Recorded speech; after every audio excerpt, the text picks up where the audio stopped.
ketiga adalah alkohol. Nah, alkohol itu sudah kita kenal bahwa dia termasuk bahan yang tidak baik, misalnya seperti pemasangan dengan kabel-kabel yang, maaf, mungkin yang lebih murah, potensi akan terbakar.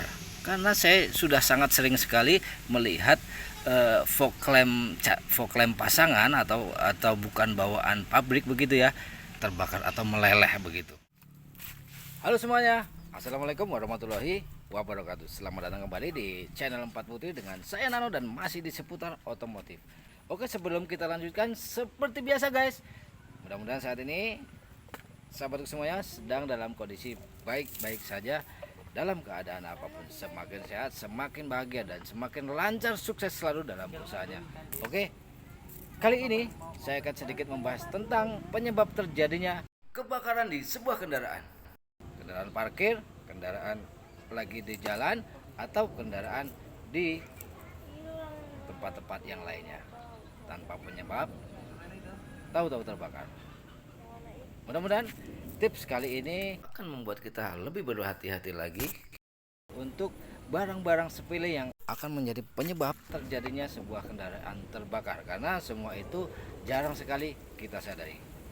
Oke, langsung saja. Oke, yang pertama adalah botol air mineral. Karena di sini sudah kita tahu bahwa botol ini adalah cekung ya, cekung atau cembung lah, kurang lebih seperti itu. Sudah pasti botol ini kalau terkena matahari akan mengumpulkan, menyerap sinar yang akan menjadi sebuah titik panas begitu.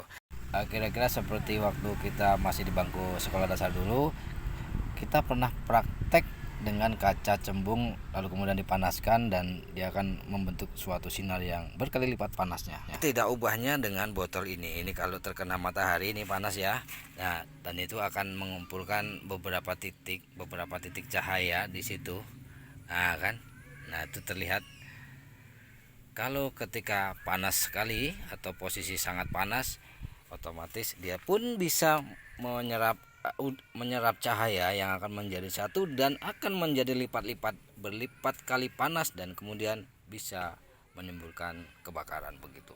Makanya mulai saat ini hati-hati menaruh botol air mineral, sekalipun ini adalah air, bukan berarti air tidak bisa menimbulkan api. Oke, ini yang pertama. Oke, yang kedua adalah nih, korek gas. Yang mana kita sudah tahu bahwa korek gas ini menyimpan gas yang sangat mudah sekali terbakar. Makanya hati-hati ketika kita meninggalkan kendaraan dengan ada korek gas di dalamnya. Karena ketika kabin kendaraan di posisi terik matahari yang semakin panas, tidak menutup kemungkinan dia akan meledak dan bisa jadi akan menimbulkan terbakarnya sebuah kendaraan begitu. Oke. Lalu kemudian yang ketiga adalah alkohol. Hati-hati untuk para peminum yang sering meninggalkan sisa alkoholnya atau bahkan alkohol yang masih banyak di dalam kendaraan, lalu kemudian ditinggalkan, seperti halnya dengan korek tadi, ketika panas bisa saja meledak dan akan menimbulkan api dan kemudian terbakar begitu. Karena posisi di kabin kendaraan ini kalau mencapai derajat panasnya tertentu akan memicu api ketika ada penyebabnya begitu. Salah satunya korek meledak dan alkohol yang meledak pula begitu. Oke, untuk di bagian dalam itu saja penyebab diantaranya terjadinya mobil terbakar begitu. Dan langsung kita ke bagian luar, penyebab terjadinya terbakarnya sebuah kendaraan. Oke, di bagian luar kita bisa ada beberapa kendaraan ya. Iya, ada beberapa kendaraan yang sudah menggunakan peredam kap mesin atau peredam panas kendaraan begitu. Dan ini pun bisa jadi salah satu faktor terjadinya pemicu api ketika dia sudah mulai rusak atau sudah mulai terkoyak. Makanya tidak menutup kemungkinan ketika ada percikan api misalnya dari baterai atau dari faktor yang lainnya, lalu kemudian mengenai salah satu peredam yang rusak, maka itu tidak menutup kemungkinan akan menimbulkan percikan api dan lalu kemudian bisa jadi langsung terbakar karena hawa atau suhu ruangan mesin yang panas.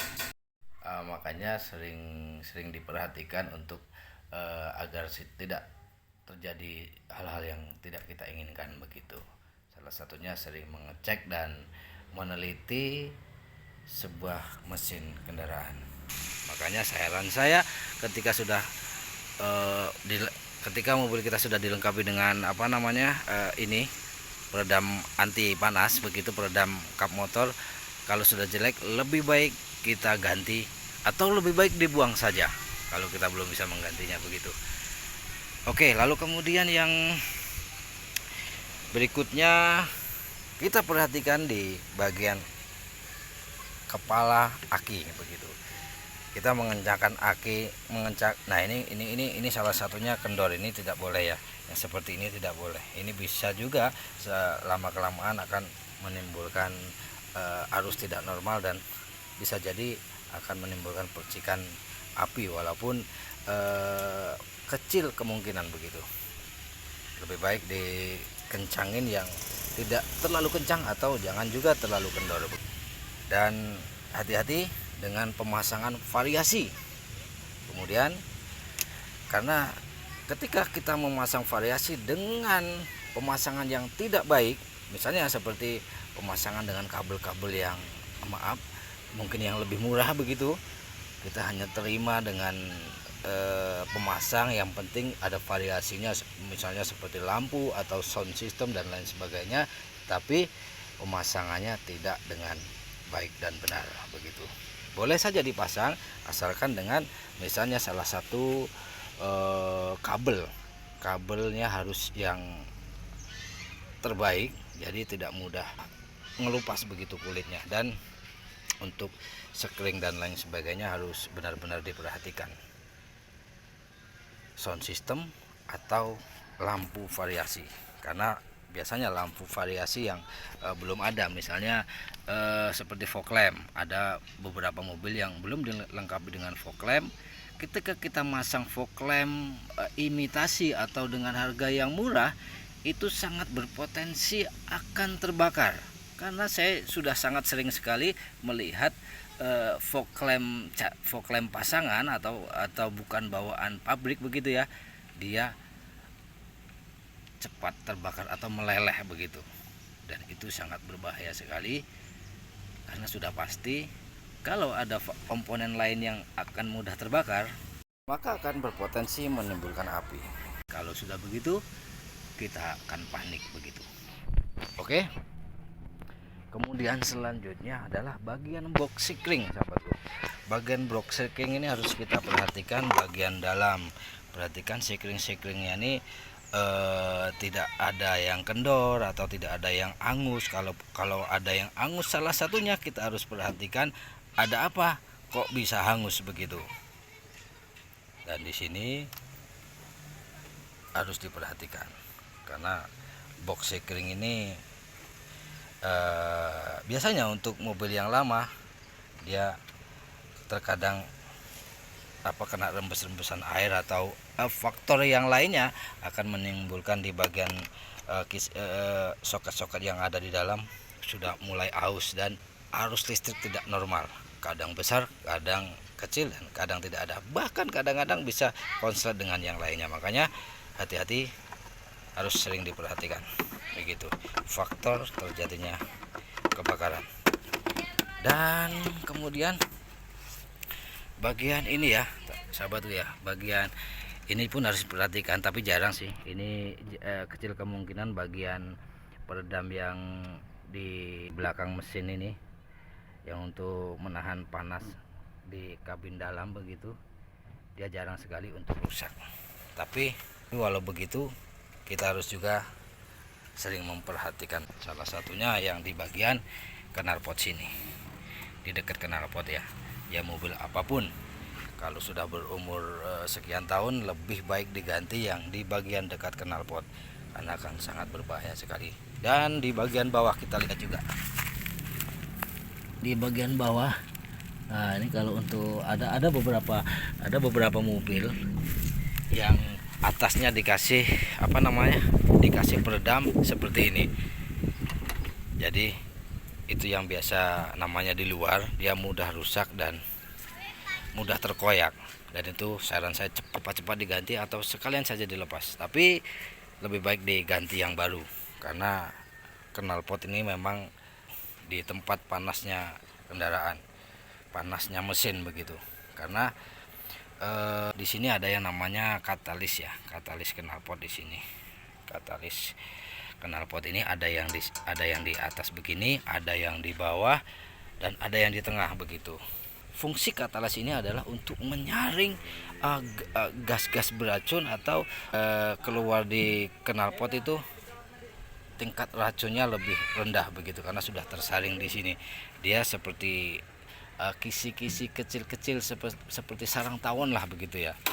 Dari mesin tidak langsung blus lari ke knalpot begitu, dia tertahan dulu di bagian katalis begitu.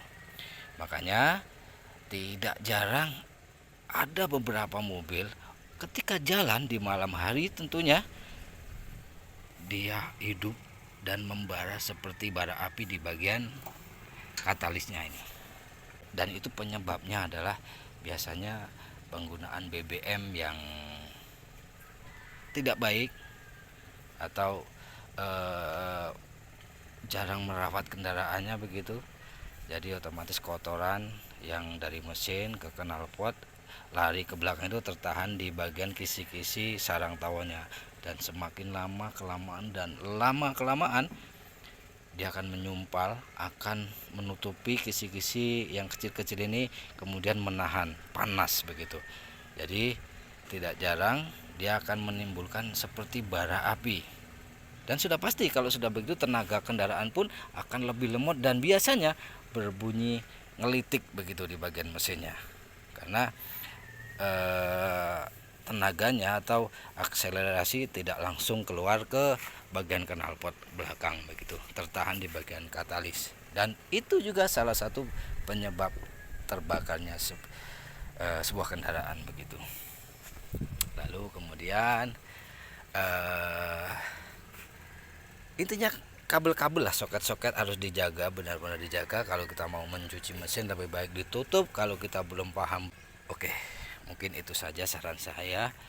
Mudah-mudahan setelah ini teman-temanku semuanya hati-hati, maksudnya lebih hati-hati dan sering memeriksa kendaraannya begitu agar terhindar dari hal-hal yang tidak diinginkan. Salah satunya mobil terbakar di jalan, di tempat parkir atau di tempat yang lainnya. Oh iya, ada yang lupa, intinya lebih baik memakai standar bawaan pabrik, artinya tidak menambah variasi lampu-lampu yang dipasang atau sound system. Kalaupun mau harus dengan yang benar-benar ahlinya begitu, jadi agar lebih aman. Jangan asal-asalan karena takutnya kita menyesal di hari kemudian. Oke, terima kasih. Saya Nano. Assalamualaikum warahmatullahi wabarakatuh.